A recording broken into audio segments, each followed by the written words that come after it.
Hello tubers, this is the next part now. We've cleaned up the head, gone through everything, clean as a whistle. I think I showed you this. This bloody business of recirculating EGR valve stuff through these ports, it was absolutely gunked up to shite. I don't know why they do it. We're going to do an EGR delete before this engine goes back in, because that's idiotic, putting dirty, mucked up shite back through a nice clean engine. So we're going to do an EGR delete. It's took me ages and ages to do that with diesel and toothbrush and brake cleaner, whatever. So we've done all that. We've got the head gasket ready to put on here now. And what we're going to do is, I'm not going to video this because I am not professional at this. I've got the torque settings here that came with the head gasket. You can see that. That's what you're supposed to do. It's slightly different to what's in the book, but I'm going to copy what the manufacturer says with this head gasket. So it's up to them, isn't it? You know, they say what it should be. And it says down there for Ford 2.2 Duratec Transit. So I'm going to copy this. So I want to get this right, and I'm not going to actually film this, okay, in case I make a mistake. So just want to be thinking of what I'm doing. So as you can see what's going on here, I think I showed you the other day, I got the oil pan on, oil pump on. That's the chain that broke, that damaged the whole engine. So that runs the oil pump, and that broke, and that is what seized the engine originally. So I had to put the sump on first, because I'm going to have to lift this onto the bench there to put the flywheel on, because I can't get the flywheel on here at the moment when it's on this stand. Should have made it a bit wider or something. So that's the only slight difference really from what I'm doing. So next time you see this, I'll either be torquing the head bolts up or the head will be done, okay? Right then, there we are. We have all the head torqued down. I'm not going to lie, that was one of them jobs where you knew if you put too much torque on the smaller bolts you could break something off. So you've got to really concentrate when doing that to do it 100% right. So the smaller bolts don't have a lot of torque on. It's 5, then 20, and then 180 degrees, and the other ones have got 20, 40, then 180 degrees. Big bolts are fine. It's just these are new bolts I'm putting in. It's just be careful you don't get the degrees wrong, because I think you could end up snapping one of them off if it was wrong. Like I said, I'm no expert, so that's why I didn't film that. Because I wanted to make sure it was 100% right, and when you're under pressure a bit, sometimes you do something wrong. So what we're going to do now is clean these off and put the cams in, hopefully. Like I tell you, I'm just a backyard engineer. I'm no expert at this. All I'm doing is I'm doing this because my van, the engine seized, and I can't really afford a new reconditioned engine, so I thought I may as well do it myself. Okay. Hello tubes. God knows what part this is, but because I forget, it's just taken me quite a while to do it all in between farming. Basically, it took me ages to clean all this nonsense. The cam carrier, the head and everything. The head took me a long time to clean. I probably showed you that. But the DPF system absolutely rammed so much shit into here. It's no wonder the engines destroy themselves. So we'll be removing the DPF when we get to that. So that isn't fixed on yet. I'm only just finished cleaning it. The actual cam rods, I'm not sure what they're called, but I've been cleaning these and they were a little bit rough. This was one I just cleaned without doing anything to there, and I was a little bit worried about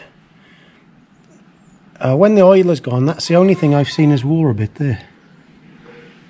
So I don't particularly want to buy new ones of them. So what I decided to do was I've got some Autosol, which I use to polish my aluminium frame on the motorbike, and a rag that I can go like that with, you know, underneath there.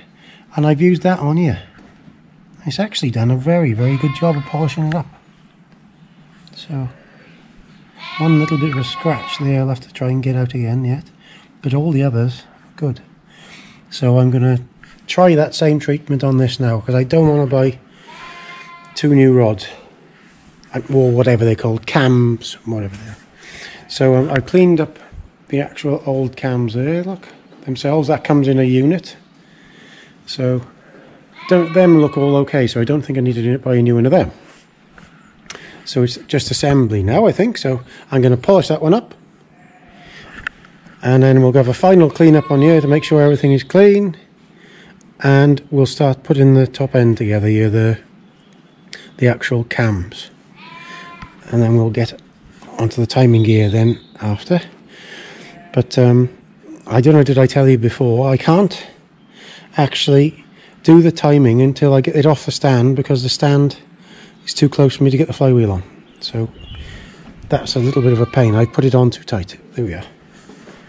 So we'll put these lot on and get the timing cogs in the right position as we tighten them up. Then we'll lift it on the bench, and then we'll put the flywheel on, and then we'll time it, and I'll show you all that, okay? Remember, I'm not a professional, I had to get it done, and that's all there is about it. Right, tubes, I don't know, did I show you this before, but this was absolutely blocked with silt from the DPF. Absolutely, I had a hell of a job. I've had about probably half a kilo of stuff out of there. That's supposed to be a clean air intake. I've pressure washed it out and got it out with a screwdriver mostly. As clean as I can get it anyway. I would have bought a new one, only it's going to cost too much, so I think a new one was like 150 quid or something, so I can't afford that. So this itself is the DPF unit there. That's the bit that gets coked up all the time that you change. And this here is where it gets sent back to the manifold. So this is a water cooler to cool all the hot gases there.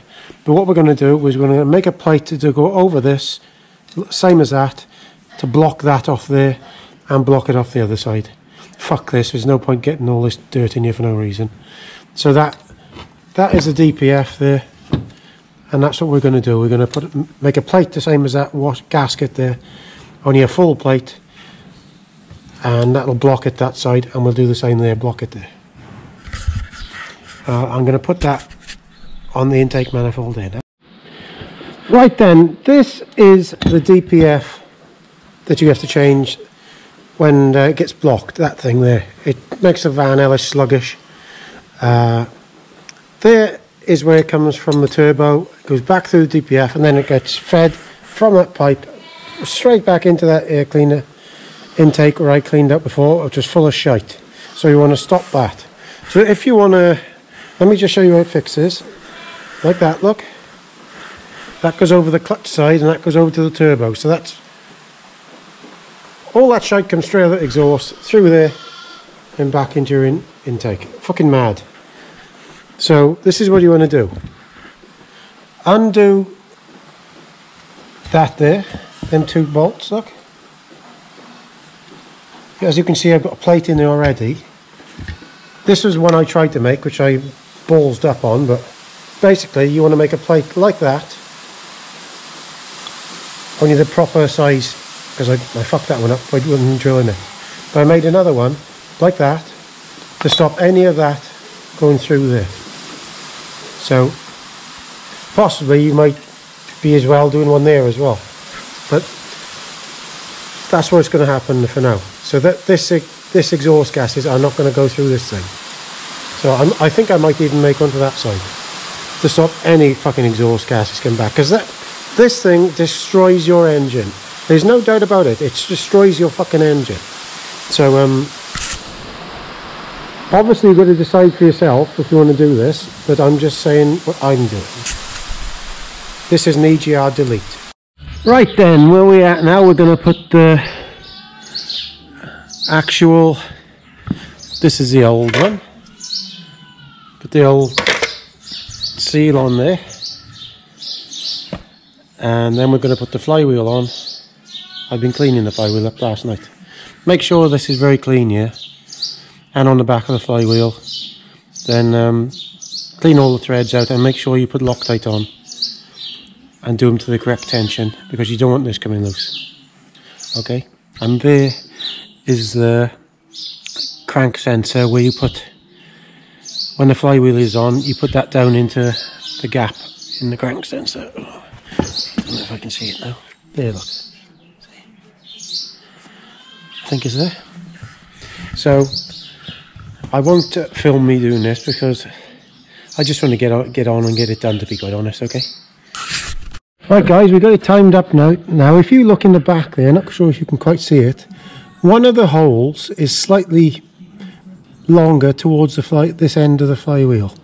So you'll find that one, and that is top dead center. It's the same size as the rest one, but a little bit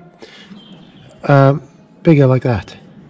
So get something in there. What I did was put a bit in there, and then I put tape around it to fit in the top part nice. So that's locked at the top dead center, and you'll know if that's right when that little Allen key points to that one there. You see what I mean? If you put across that, that's pointing to, I think it's that one there roughly. Then you got two 6mm holes down here, so make sure that the slots behind you are lined up with the holes. Then you put these timing gears on and put that hole obviously in line there, and put a couple of 6mm screwdrivers or something in there to keep that. And remember, these, there is still a bit of slack in this, because if you move them, when you do the timing, you want this chain to be tight, so you have to have a little bit of slack in them. Then as you pull things up, that'll tighten up and you tighten them down. Anyway, you got the arrows up here, look, on the cogs. They need to line up with these two darker coloured links, and then that's in the timing, as we said before. Then we're going to pull down here and get that on right, and also put these sliders on here. So I'm just showing you roughly how it's done, because I'm no expert at this, but now what we'll do is put the sliders on and try to get the timing gear tight all the way around that way, and then hopefully the slack will be taken up that side. Okay, right then, we've done all that now. I found it was easier to put the chain on these two first in line with the lines, look, and then pull it down there, put this runner on, then that runner on, and then that runner on, and tighten this gear up so to smack in the middle, loosen this one off so it pulled the slack up, and then so keep it tight down this side, and you could release that then, and everything's timed there. Look, if you'll see, you've got an arrow there going straight to that one, arrow there straight to that one. This one is right in the middle of the hole because there's a bit of an adjustment, and this one is pretty near it in the middle of the hole, even though this gear is a bit loose. And that's right now. So we just got to get a little bolt in there to stop that pulley tensioner, so that chain tensioner on the oil thing. And we're going to tighten these up now. We're going to put some thread lock on it, not the really strong stuff. This one is a medium strength thread lock, and we're going to tighten them up to the correct torques now, and this should be timed. Once this is done, ooh, cross fingers. Right then, we've done all the timing up on this. As you can see, they've all landed smack in the middle of all the pulleys, and as I said to you before, all the arrows line up, everything's right, everything's torqued up. As I showed you before, there is a way of trying to find the exact space for the timing at the back. If you put your screwdriver across them two, look, you'll find that the point goes to the top of that, real dead on that head at the top of the oil pump, tensioning pump thing. So that's how you can find top dead center. So if you're not doing it at the crank center at the back. But here we are, all that's ready to go now. I'm gonna tighten up the valves on the top now, that section, and then we're going to put the front on. Hopefully it'll all work then. Cross fingers.